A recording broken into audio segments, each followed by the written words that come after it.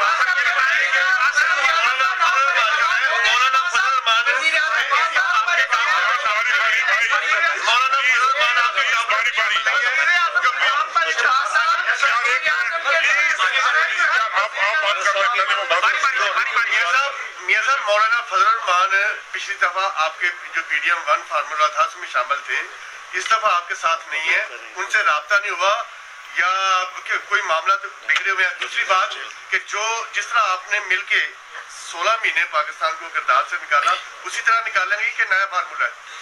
کیا پاکستان کو دیوالیہ ہونے سے نہیں بچایا؟ یہی میں یہ اتنی بڑی کامیابی ہے اس لیڈرشپ کی جس کا حساب نہیں، اور جس کا کریڈٹ مجھے اکیلے کو نہیں جاتا، ان سب کو جاتا ہے جنہوں نے اس وقت اپنا شدید مشکلات اور دباؤ کے باوجود پاکستان کو دیوالی سے نکالا۔ میں ایمانداری سے کہتا ہوں کہ یہ اس 16 ماہ کی اس کولیشن گورنمنٹ کی سب سے بڑی قوم کی خدمت تھی، اور اس کے لیے اگر سیاست قربان ہوئی تو کوئی پرواہ نہیں تھی اس بات کی۔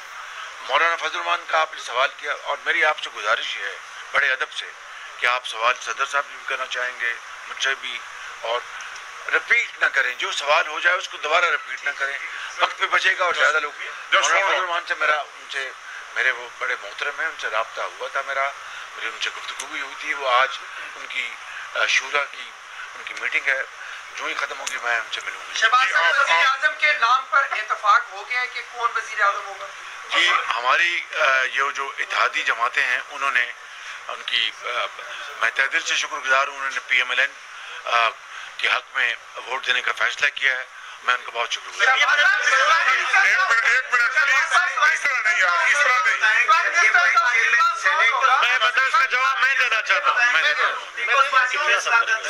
کابینہ میں شامل نہیں ہوں گے، یہ فیصلہ آپ کو قبول ہے یا ان کو منائیں گے، راضی کریں گے؟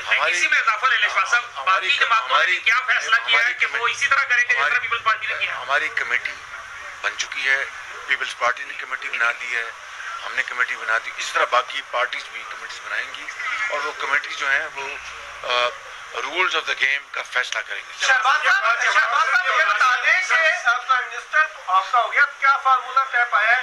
پیپلز پارٹی کو کیا ملے گا؟ صدر کی سیٹ پر کون آیا ہے؟ Speaker national assembly? یہ بالکل باہمی مشاورت سے فیصلے ہوں گے اور آپ کو ہم مایوس نہیں کریں گے۔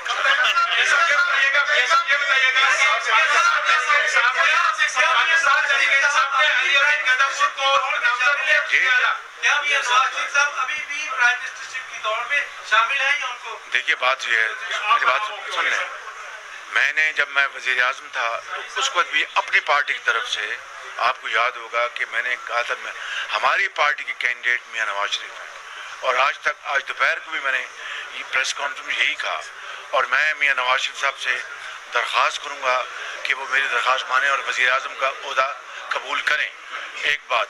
اور دوسرا، بطور صدر مسلم لیگ نون کے میں یہاں پر اس موقع سے فائدہ اٹھاتے ہوئے میں یہ اعلان کر رہا ہوں کہ پارٹی کی مشاورت سے، میاں نواز شریف کی مشاورت سے پنجاب میں ہماری جو وزیر اعلیٰ کے کینڈیڈیٹ ہیں وہ مریم نواز شریف ہیں۔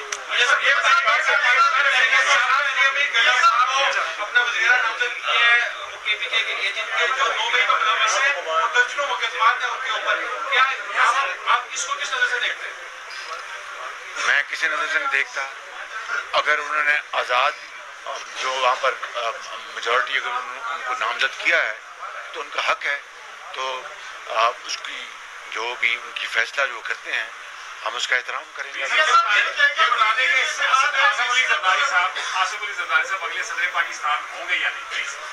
میں آپ کو بتا رہا ہوں کہ ہم آپ کو مایوس نہیں کریں گے انشاءاللہ۔ یہ جو اتحاد ہے یہ صرف وفاق کی حد تک ہے، کیونکہ بلوچستان میں بھی آپ کی جماعت ہے وہ دوسرے نمبر پر ہے، اور اس کے علاوہ زرداری صاحب کی جو جماعت ہے وہ پنجاب میں بھی سیٹیں رکھتی ہے، یا یہ اس وقت ہم وفاق کی بات کر رہے ہیں۔ سندھ میں پیپلز پارٹی کی میجورٹی ہے، ان کا استحقاق کہ وہ فیصلہ کریں گے۔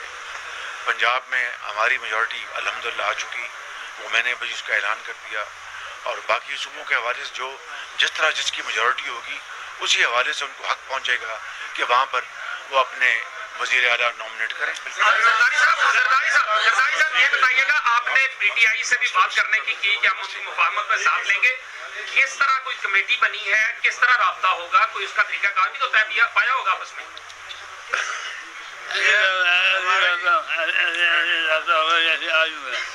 کہہ رہے ہیں ایسی رابطہ ہوگا جیسے آج ہوگا. زرداری صاحب یہ معلوم کرنا تھا کہ آپ کی جماعت کیا سمجھتی ہے کہ انتخابات منصفانہ اور شفاف تھے؟ اگر نہیں ہوتے تو میں ایکسیپٹ نہیں کر رہا ہوتا نا، یہاں بیٹھا نہیں ہوتا. تو ہم جو ایکسیپٹ کرتے ہیں تبھی ان کو آگے چلیں گے. میں آخر میں یہ بات کرنا چاہتا ہوں کہ جو پریزیڈنٹ زرداری نے بات کی، forget and forgive and forget. آئیے اس قوم کی فلاح کے لیے، اپنے 25 کروڑ عوام کی ترقی کے لیے، ان کی جو صورتحال ہے اس ملک کی، اس کے لیے ہم تمام اختلافات کو بلا کر اکٹھے ہوں اور اختلافی مسائل کو دفن کریں، قدورتیں ختم کریں اور پاکستان کی وسیع تر مفاد میں اپنی ذات کو ملکی مفاد کی خاطر قربان کریں. بھائی بات سن لیں پلیز بات سن لیں. انا کا مسئلہ ختم کریں اور پاکستان کے 25 کروڑ عوام پکار کر کہہ رہے ہیں کہ ہماری پولیٹیکل لیڈرشپ اب بہت ہو گئی، بہت ان پلوں سے پانی بہہ گیا، اور پاکستان اس وقت جس معاشی حالات میں گھرا ہوا ہے اس کے لیے انقلابی اقدامات اٹھانے ہوں گے، اور یہ باہمی مشاورت اور کنسنسس کے بغیر نہیں اٹھائے جا سکتے. اس لیے جس طرح آپ نے فرمایا، میں اس کی نہ صرف تائید کرتا ہوں بلکہ 2 قدم آگے بڑھاؤں گا کہ آئیں دوبارہ میں چارٹر آف اکانومی کی دعوت دیتا ہوں، سب کو مل کر